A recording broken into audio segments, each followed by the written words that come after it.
नमस्कार साथियों। हम बात कर रहे थे BSc part third quantum mechanics में पहली यूनिट क्वांटम भौतिकी के विकास के बारे में। इस यूनिट में हमने अब तक कृष्णिका विकिरण प्रयोग के बारे में डिटेल में स्टडी की है। उसके बाद हम दूसरा एक्सपेरिमेंट देख रहे थे, फोटो इलेक्ट्रिक इफेक्ट या प्रकाश विद्युत प्रभाव। प्रकाश विद्युत प्रभाव का एक्सपेरिमेंटल सेटअप भी हमने देख लिया था कि ये एक्सपेरिमेंट किस प्रकार से परफॉर्म किया गया, किस प्रकार से इसे देखा गया, ये चीज़ हम देख चुके थे। एक बार फिर से मैं आपको रिमाइंड कराता हूँ कि वास्तव में इसकी प्रायोगिक व्यवस्था कैसी होती है। तो इसमें एक प्लेट होती है क्यू, जो प्रकाश संवेदी प्लेट कहलाती है, जिस पर हम प्रकाश विकिरण को आपतित कराते हैं। और जैसे विकिरण आपतित होती है, क्यू प्लेट जो कि प्रकाश संवेदी है, अब उसके अंदर के इलेक्ट्रॉन आपतित विकिरण की ऊर्जा के कारण बाहर आ जाते हैं, निकल के आ जाते हैं, उत्सर्जित हो जाते हैं। उत्सर्जित होकर इस निर्वातित विसर्जन नलिका में गति करते हुए प्लेट P जो कि संग्राहक प्लेट है उस तक पहुंचते हैं। Q और P के बीच में कोई तार नहीं जुड़ा हुआ है। एक निर्वातित विसर्जन नलिका है, जिस विसर्जन नलिका में इलेक्ट्रॉन गति करते हुए Q से P तक की दूरी को तय करते हैं। अर्थात ये पूरा सर्किट जो है कंप्लीट हो जाता है और इस सर्किट में करंट फ्लो होने लगती है, विद्युत धारा प्रवाहित होने लगती है, जिसे हम प्रकाश विद्युत धारा कहते हैं। ये माइक्रो एम्पियर की कोटि की धारा होती है, जिसे हम इस माइक्रो अमीटर से नाप लेते हैं। अब इस एक्सपेरिमेंट के प्रायोगिक परिणाम क्या हैं, ये हम आज डिस्कस करेंगे। तो प्रकाश विद्युत प्रभाव प्रयोग के मुख्य प्रायोगिक परिणाम आज का टॉपिक है। पहला मुख्य प्रायोगिक परिणाम इसका ये है कि यदि हम आपतित होने वाले प्रकाश की आवृत्ति को निश्चित कर दें। सबसे पहले हमें क्या करना है, आपतित होने वाले प्रकाश की आवृत्ति को निश्चित कर देना है। लेकिन ये ध्यान रखना पड़ेगा कि ये आवृत्ति थ्रेशोल्ड फ्रीक्वेंसी या देहली आवृत्ति से अधिक होनी चाहिए, क्योंकि ये कंडीशन थी, देखा गया था कि इस प्लेट से इलेक्ट्रॉनों का उत्सर्जन तभी संभव है जब आपतित विकिरण की आवृत्ति एक निश्चित मान से अधिक हो, क्योंकि उस निश्चित मान से कम होगी तो इस क्यू प्लेट से इलेक्ट्रॉनों का उत्सर्जन असंभव है। तो निश्चित की गई आवृत्ति, नियत की गई आवृत्ति उस देहली आवृत्ति से अधिक है। पहले हम ये जांच कर लेंगे। तो उससे क्या होगा कि क्यू प्लेट से इलेक्ट्रॉनों का उत्सर्जन शुरू हो जाएगा, सर्किट में धारा बहने लग जाएगी। तो हमने आवृत्ति का मान निश्चित कर दिया। अब आवृत्ति का मान निश्चित करने के पश्चात हम आपतित विकिरण की तीव्रता बढ़ाते हैं। तो देखो, एक चीज़ होती है आवृत्ति, एक होती है तीव्रता। दोनों में अंतर क्या है ये चीज़ भी हम समझेंगे। तो तीव्रता का अर्थ होता है मात्रा बढ़ाना, कि हमने प्रकाश जो आपतित हम करा रहे हैं उस प्रकाश की मात्रा को बढ़ा दिया। आवृत्ति उसकी निश्चित है लेकिन मात्रा बढ़ा दी। तो जैसे ही हमने तीव्रता बढ़ाई है, वैसे ही इस सर्किट में बहने वाले करंट की मात्रा जो है वो भी बढ़ने लगी। जैसा कि इस ग्राफ में बताया गया है कि यदि हम आपतित विकिरण की तीव्रता को बढ़ाते हैं तो प्रकाश विद्युत धारा का मान भी समानुपाती रूप से बढ़ता है। दोनों के मध्य एक सरल रेखा प्राप्त होती है, जिससे हम ये कह सकते हैं कि नियत आवृत्ति पर प्रकाश विद्युत धारा आपतित प्रकाश की तीव्रता के समानुपाती होती है। ऐसा क्यों होता है, इसके बारे में क्लासिकल और क्वांटम दोनों की थ्योरीज हैं। सही कौन सी है ये बाद में डिस्कस करेंगे। तो पहला प्रायोगिक परिणाम ये था कि नियत आवृत्ति पर प्रकाश विद्युत धारा आपतित प्रकाश की तीव्रता के समानुपाती होती है। तीव्रता जितनी बढ़ाएंगे प्रकाश विद्युत धारा का मान उतना ही बढ़ेगा। ठीक है। दूसरा प्रायोगिक परिणाम हम देखते हैं। उससे पहले मैं आपको बताना चाहूँगा कि हमने इस दिक् परिवर्तक के बारे में डिस्कशन किया था। एक दिक् परिवर्तक क्या है? दिक् परिवर्तक का अर्थ है, शाब्दिक अर्थ हो दिशा परिवर्तन करने वाला। दिशा का अर्थ यहाँ से हम बैटरी की ध्रुवता से लेंगे। ध्रुवता, बैटरी की एक तो ऋणात्मक ध्रुवता होती है, एक धनात्मक ध्रुवता होती है। मतलब दो टर्मिनल होते हैं, ऋण टर्मिनल और धन टर्मिनल। ये धन टर्मिनल है और ये है ऋण टर्मिनल।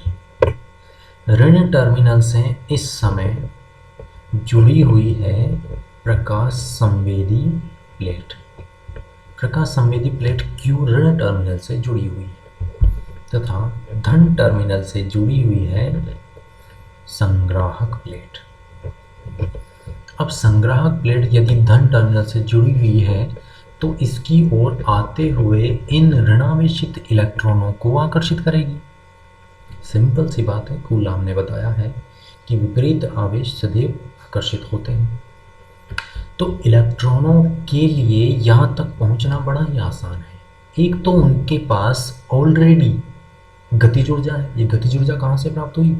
आपतित विकिरण से। आपतित विकिरण का कुछ भाग तो Q प्लेट के अंदर से इलेक्ट्रॉनों को बाहर ले आएगा तथा शेष बचा हुआ भाग उन इलेक्ट्रॉनों को गतिज ऊर्जा प्रदान करेगा। तो इलेक्ट्रॉन के पास गतिज ऊर्जा तो है, तो ये तो दौड़ते हुए आएंगे। दौड़ते हुए आएंगे, इसका कारण एक और है, क्योंकि P प्लेट भी उन्हें आकर्षित कर रही है। तो गतिज ऊर्जा इलेक्ट्रॉनों के पास पहले से ही है, P प्लेट भी उन्हें आकर्षित कर रही है। तो ये तो बड़ा आसान है इलेक्ट्रॉनों के लिए P प्लेट तक पहुंचना। ठीक है, परंतु अगर हम इस दिक् परिवर्तक की सहायता से P प्लेट को, जो कि पहले धनात्मक टर्मिनल से जुड़ी हुई थी, अब दिक् परिवर्तक की सहायता से उसे ऋणात्मक टर्मिनल से जोड़ दें, इस टर्मिनल को उठा के यहाँ से सेट कर दें, तो क्या होगा? P जो कि संग्राहक प्लेट पहले धनात्मक थी अब ऋणात्मक हो चुकी है, और यदि ये ऋणात्मक हो गई है तो इलेक्ट्रॉन जो यहाँ तक पहुँच रहे थे अब उन्हें प्रतिकर्षण का सामना करना पड़ेगा। प्लेट P के ऋणात्मक विभव के कारण इलेक्ट्रॉनों को प्रतिकर्षण बल का सामना करना पड़ेगा और उन्हें कुछ कठिनाई आने लगेगी। तो इसी के कारण हम इसी प्रयोग को आगे बढ़ाते हुए हम क्या करेंगे कि इस बैटरी पर विभवांतर का मान बढ़ाएंगे। अब जैसे जैसे बैटरी पर विभवांतर का मान बढ़ाएंगे तो क्या होगा? यहाँ पर संग्रह प्लेट पर दिया गया ऋण विभव का मान भी बढ़ेगा। जैसे टर्मिनल यहाँ बैटरी में हमने वोल्टेज बढ़ाया, विभव विभाजक की सहायता से वोल्टेज को बढ़ाया, -10, -20, -50, -100, ये मान जो है वो मैं कम बता रहा हूँ, इससे ज़्यादा होता है। तो माइनस में हमने इसे जितना ज़्यादा हम इसे बढ़ाएंगे उससे क्या होगा? इस पे P प्लेट के द्वारा इलेक्ट्रॉनों पर लगाया गया प्रतिकर्षण बल भी बढ़ता जाएगा और संग्राहक प्लेट बहुत स्ट्रॉन्गली इन इलेक्ट्रॉनों को प्रतिकर्षित करने लगेगी। ठीक है, तो अब इन इलेक्ट्रॉनों के पास गतिज ऊर्जाएं हैं। यदि गतिज ऊर्जा के मामले में किसी एक इलेक्ट्रॉन का, मान लीजिए यह इलेक्ट्रॉन है, इस इलेक्ट्रॉन की गतिज ऊर्जा अन्य सभी इलेक्ट्रॉनों की गतिज ऊर्जाओं में सर्वाधिक है। तो सबसे अधिक गतिज ऊर्जा इस एक इलेक्ट्रॉन की है यदि, और अब हमने इस संग्राहक प्लेट को इतना ज़्यादा ऋणात्मक विभव दे दिया है जिसके कारण इस अधिकतम गतिज ऊर्जा के इलेक्ट्रॉन को भी प्रतिकर्षित कर दिया जाए तो क्या होगा? जितने भी इलेक्ट्रॉन पहले यहाँ पहुँच रहे थे अब उनमें से एक भी नहीं पहुँच रहा, क्योंकि हमने अधिकतम गतिज ऊर्जा वाले इलेक्ट्रॉन को भी रोक दिया, तो उससे कम वाले तो रुकेंगे ही सही। तो इन समस्त इलेक्ट्रॉनों को P तक पहुंचने से रोक दिया गया है, और ये रोकना कब संभव हुआ? जब हम इस संग्राहक प्लेट को ऋणात्मक विभव दे रहे हैं और उसका मान धीरे धीरे बढ़ा रहे हैं। तो ऋणात्मक विभव का वह मान जिस पर हम संग्राहक प्लेट की ओर आते हुए अधिकतम गतिज ऊर्जा के इलेक्ट्रॉन को भी रोक दें, तो वह ऋणात्मक विभव निरोधी विभव कहलाता है, जिसका नाम अंग्रेजी में स्टॉपिंग पोटेंशियल। तो स्टॉपिंग पोटेंशियल या निरोधी विभव क्या है? संग्राहक प्लेट P को दिया गया वह ऋणात्मक विभव जिसके कारण प्लेट P या संग्राहक प्लेट तक पहुंचने वाले अधिकतम गतिज ऊर्जा के इलेक्ट्रॉन को भी रोक दिया जाए, तो वो विभव कहलाएगा, वह ऋणात्मक विभव कहलाएगा स्टॉपिंग पोटेंशियल या निरोधी विभव। अब P प्लेट पर एक भी इलेक्ट्रॉन नहीं पहुंचा, इसका अर्थ यह है कि इस सर्किट में अब कोई धारा नहीं बहेगी, ये सर्किट कंप्लीट नहीं हुआ। Q प्लेट से उत्सर्जन तो हुआ लेकिन P तक कोई इलेक्ट्रॉन नहीं पहुंचा, इसका अर्थ है कि सर्किट कंप्लीट नहीं हुआ, तो सर्किट में कोई धारा नहीं बह रही। तो इसकी परिभाषा हम ऐसे भी कह सकते हैं कि संग्राहक प्लेट को दिया गया वह ऋणात्मक विभव जिसके कारण सर्किट में बहने वाली प्रकाश विद्युत धारा का मान 0 हो जाए, वो निरोधी विभव कहलाता है। तो अब हम क्या करेंगे, बैटरी पर लगाए गए विभव तथा सर्किट में प्राप्त होने वाली विद्युत धारा के मध्य ग्राफ खींचेंगे। तो जब बैटरी पर लगाया गया विभव धनात्मक होगा, अर्थात इस P प्लेट पर लगाया गया विभव जो है वो धनात्मक होगा, तो इलेक्ट्रॉन यहाँ आसानी से पहुँचेंगे, धारा का मान हमें प्राप्त होगा। और जैसे जैसे ही इस प्लेट P के विभव का मान हम कम करते जाएंगे तो धारा का मान थोड़ा कम होना चाहिए, परंतु जैसे हम इसे ऋणात्मक करेंगे धारा का मान और कम होना चाहिए। और यदि हम इस प्लेट P को दिए गए विभव का मान इतना ज़्यादा ऋणात्मक कर दें कि ये सभी इलेक्ट्रॉनों को रोक दें, तो फिर धारा का मान 0 हो जाना चाहिए। बिल्कुल ऐसा ही ग्राफ हमें प्रायोगिक रूप से प्राप्त होता है। देखिए यहाँ पर ये है वोल्टता अक्ष, विभवांतर अक्ष, और ये है धारा का अक्ष। अधिक, जब हमने वोल्टेज का मान अधिक किया हुआ है, धनात्मक है और अधिक है, तब धारा का मान निश्चित है, नियत बना हुआ है। एक यहाँ तक के मान के लिए धारा का मान जो है वो नियत बना हुआ है। परंतु जैसे ही वोल्टेज का मान या विभवांतर का मान हमने और कम किया, 0 के आसपास गए, तो धारा का मान कम होना शुरू हो गया। पर जैसे ही हमने वोल्टेज का मान या विभवांतर का मान 0 किया, उसके बावजूद भी धारा का मान 0 नहीं हुआ। इसका कारण, अर्थात हमने विभव का मान तो 0 कर दिया, बैटरी के विभव का मान 0 कर दिया, ऑफ कर दिया, स्विच ऑफ कर दिया बैटरी को, लेकिन तब भी हमें धारा मिल रही है। इसका कारण क्या है? इसका कारण है कि ये सर्किट बंद है, यहाँ पर बैटरी से कोई विभव नहीं दिया जा रहा, उसके बावजूद भी धारा बह रही है। इसका कारण है कि जो इलेक्ट्रॉन Q से उत्सर्जित हो रहे थे, उनके पास कुछ ना कुछ गतिज ऊर्जा थी। उस गतिज ऊर्जा के कारण वो इलेक्ट्रॉन Q से P तक पहुँच रहे थे। भले ही P द्वारा उन्हें आकर्षित नहीं किया गया था, लेकिन इलेक्ट्रॉनों के पास जो गतिज ऊर्जा थी, उनके कारण वो Q से P तक अपना पथ जो है वो तय कर रहे थे, जिसके कारण हमें इस सर्किट में धारा प्राप्त हो रही थी। तो इसका मुख्य कारण है गतिज ऊर्जा।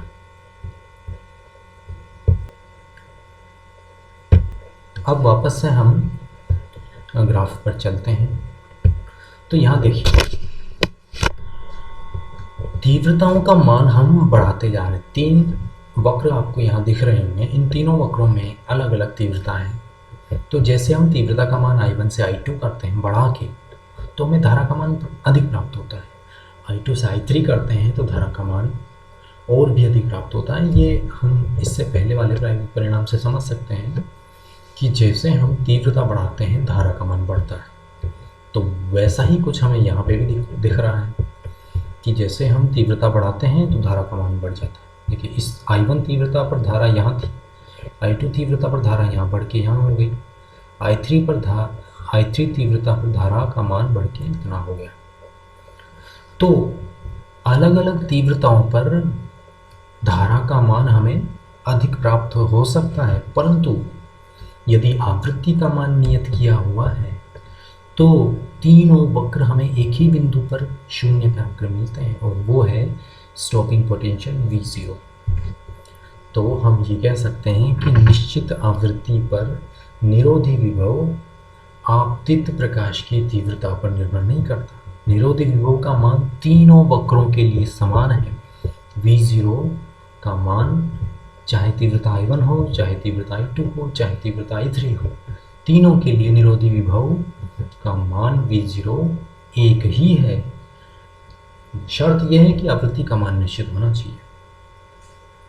तो ये ग्राफ हमें ये बताता है कि जैसे जैसे हम वोल्टेज का मान धनात्मक बढ़ाएंगे तो एक स्थिति के बाद धारा जो है वो कांस्टेंट हो जाएगी, परंतु यदि हम विभव का मान ऋणात्मक करते हैं और बढ़ाते जाते हैं तो एक निश्चित न्यूनतम ऋणात्मक विभव V0 पर प्रकाश विद्युत धारा का मान शून्य हो जाता है और वो विभव, वो न्यूनतम ऋणात्मक विभव जिस पर प्रकाश विद्युत धारा का मान शून्य हो जाए वो निरोधी विभव कहलाता है।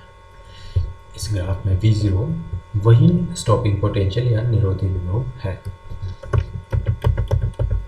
तीसरा प्रायोगिक परिणाम हम देखते हैं कि यदि निरोधी विभव और आवृत्ति के बीच में कोई ग्राफ खींचा जाए तो वो हमें सरल रेखा प्राप्त होगा।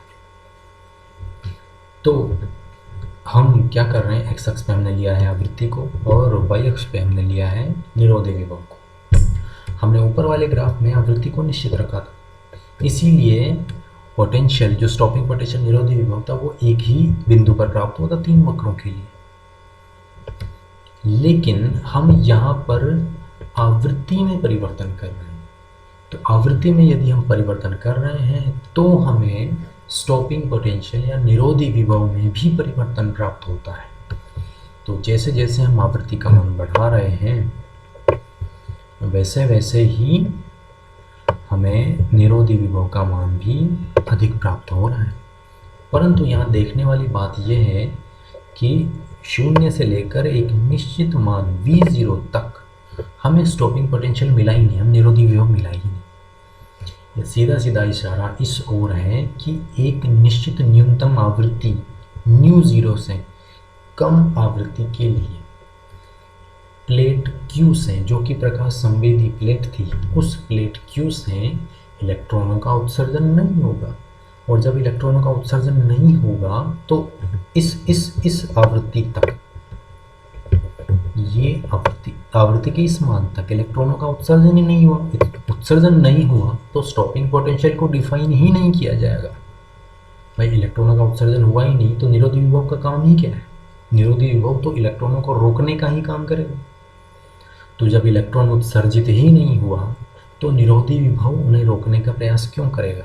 जब इलेक्ट्रॉन नहीं है तो रोका क्यों जाएगा? तो ν0 वह आवृत्ति है जिससे कम आवृत्ति पर इलेक्ट्रॉनों का उत्सर्जन नहीं होगा, और जैसे ही ν0 आवृत्ति हमें प्राप्त तो इलेक्ट्रॉनों का उत्सर्जन शुरू हो जाएगा, और इलेक्ट्रॉनों का उत्सर्जन शुरू होते ही स्टॉपिंग पोटेंशियल भी हमें प्राप्त होने लगेगा कि उत्सर्जन हुआ तो उन्हें रोकने के लिए हमें एक निरोधी विभव लगाना पड़ेगा। तो जैसे जैसे हम आवृत्ति को और बढ़ाते हैं वैसे वैसे स्टॉपिंग पोटेंशियल या निरोधी विभव का मान और अधिक प्राप्त होता है। ये इस ग्राफ से हमें दिखाई देता है, नज़र आता है। चौथा और अंतिम जो इसका प्रायोगिक परिणाम है वो ये है कि प्रकाश संवेदी प्लेट पर जैसे ही प्रकाश आपतित हुआ, इस प्लेट पर जैसे ही प्रकाश आपतित हुआ, इस प्लेट से तुरंत उसी समय इलेक्ट्रॉनों का उत्सर्जन शुरू हो जाता है। अर्थात प्रकाश के आपतन और इलेक्ट्रॉनों के उत्सर्जन में कोई समय पश्चाता नहीं होती। जैसे जिस समय प्रकाश का आपतन होता है उसी समय इलेक्ट्रॉनों का उत्सर्जन शुरू हो जाता है। इस पूरी प्रक्रिया में कोई समय पश्चाता, कोई टाइम लैगिंग नहीं होती। ये इस एक्सपेरिमेंट का चौथा महत्वपूर्ण प्रायोगिक परिणाम है। प्रकाश के आपतन तथा फोटो इलेक्ट्रॉनों के उत्सर्जन में कोई समय पश्चता नहीं होती। यदि समय पश्चता का मान निकाला भी जाए तो वो बहुत कम, लगभग 3 गुणा 10 की घात -9 सेकंड से भी कम मिलेंगे, जिसे हम नगण्य मान सकते हैं। तो प्रकाश के आपतन और फोटो इलेक्ट्रॉन के उत्सर्जन में किसी भी प्रकार की समय पश्चता हमें देखने को नहीं मिली है। अब इन चारों परिणामों को क्लासिकल मैकेनिक्स ने कैसे समझाया और वो किस तरह से असफल सिद्ध हुई, उसके बाद क्वांटम मैकेनिक्स ने, प्लांक के क्वांटम सिद्धांत ने इस फोटो इलेक्ट्रिक इफेक्ट को किस प्रकार से समझाया, ये बात करेंगे हम अगले वीडियो में।